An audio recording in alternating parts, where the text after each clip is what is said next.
नमस्कार, मैं डॉक्टर आरजू मिश्रा हूँ। मैं एक डर्मेटोलॉजिस्ट यानी त्वचा रोग विशेषज्ञ हूँ। आज मैं आपसे एक बहुत ही कॉमन और महत्वपूर्ण समस्या के बारे में बात करने वाला हूँ, जिसका नाम है हेयर फॉल। हेयर फॉल यानी बालों का झड़ना। हेयर फॉल से बहुत सारे लोग प्रभावित होते हैं। एक स्टडी में ये भी पाया गया है कि अप्रॉक्सीमेटली 20 to 30% लोग हेयर फॉल से प्रभावित होते हैं, हेयर फॉल की समस्या से प्रभावित होते हैं।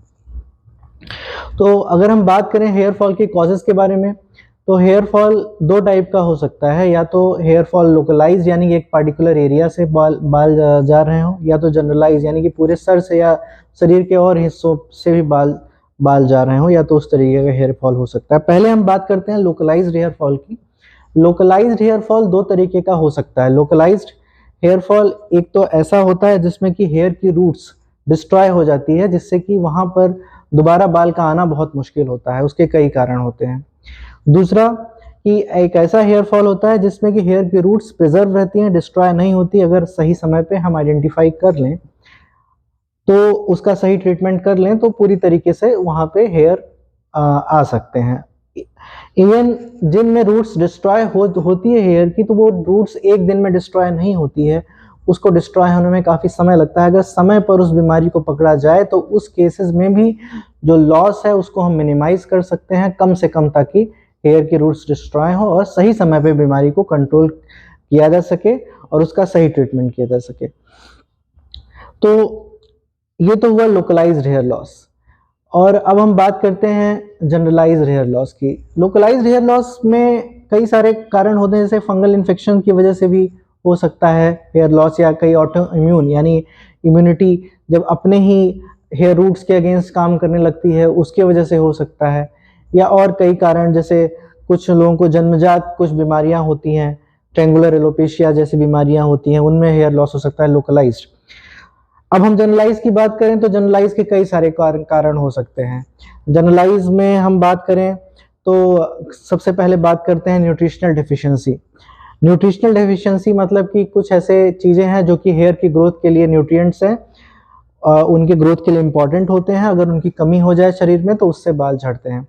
तो उसमें कई सारी चीज़ों की कमी, जैसे कॉपर की कमी, जिंक की कमी, विटामिन सी की कमी, आयरन की कमी, प्रोटीन्स की कमी, इसके वजह से बाल झड़ सकते हैं।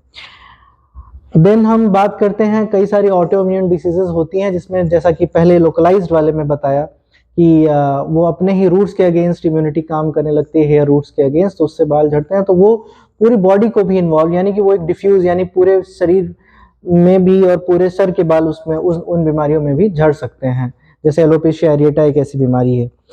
अब हम बात करें और कारणों की, तो हार्मोनल कॉजेज हैं, जैसे कि हाइपोथायराइडिज्म थायराइड की बीमारी में, हाइपोपिट्यूटरिज्म पिट्यूटरी की बीमारी में, कुशिंग सिंड्रोम एड्रिनल की बीमारी में, डायबिटीज में भी जो है बाल झड़ते हैं। तो ये हार्मोनल कॉजेज होते हैं जो कि हमें सही समय पर आइडेंटिफाई करना बहुत ज़रूरी होता है।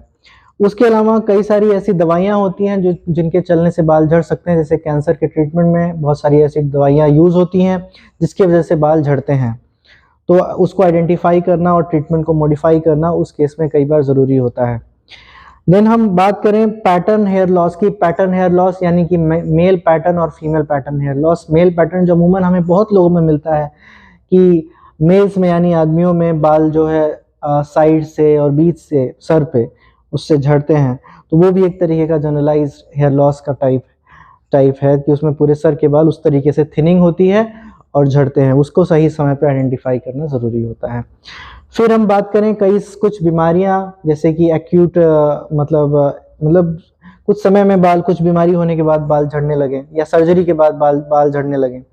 जैसे कि फॉर एग्जांपल, जैसे मैं आपको बताता हूँ, तो जैसे कोविड इन्फेक्शन के बाद हमारे पास ऐसे बहुत सारे मरीज आते थे, जिसमें कि वो ये कंप्लेन करते थे कि जब से हमें कोविड हुआ है उसके बाद से हमारे बाल बहुत तेज़ी से झड़ रहे हैं। तो वो भी जो है एक इन्फेक्शन है, और ऐसे बहुत सारे और इन्फेक्शंस भी हैं जिनके बाद जो है सर के बाल जो है झड़ते हैं। तो वो सही पे आइडेंटिफाई और ट्रीटमेंट करके उससे निजात पाया जा सकता है। उसके अलावा हम बात करें सर्जरीज के बाद, तो या और कोई प्रोसीजर्स के बाद भी जो है बाल झड़ते हैं। और एक बहुत इम्पॉर्टेंट चीज़ ये है कि आजकल हेयर कॉस्मेटिक्स का बहुत ज़्यादा प्रचलन है।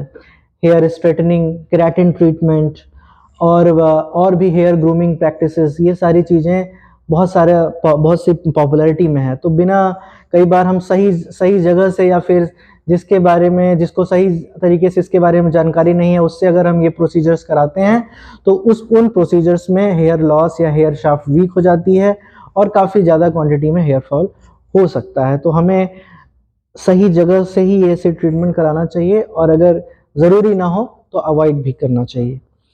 तो ये मेनली ये जो मैंने पॉइंट्स बताए हैं, ये जो हेयर लॉसेस के कॉजेज, मेनली जो आज जो वीडियो है वो ब्रीफ में हेयर लॉसेस के कॉजेज में है। एक एक कॉजेज के बारे में डिटेल में मैं अपनी अगली वीडियोस में भी बात करूंगा। तो अभी के लिए इतना ही। Thank you.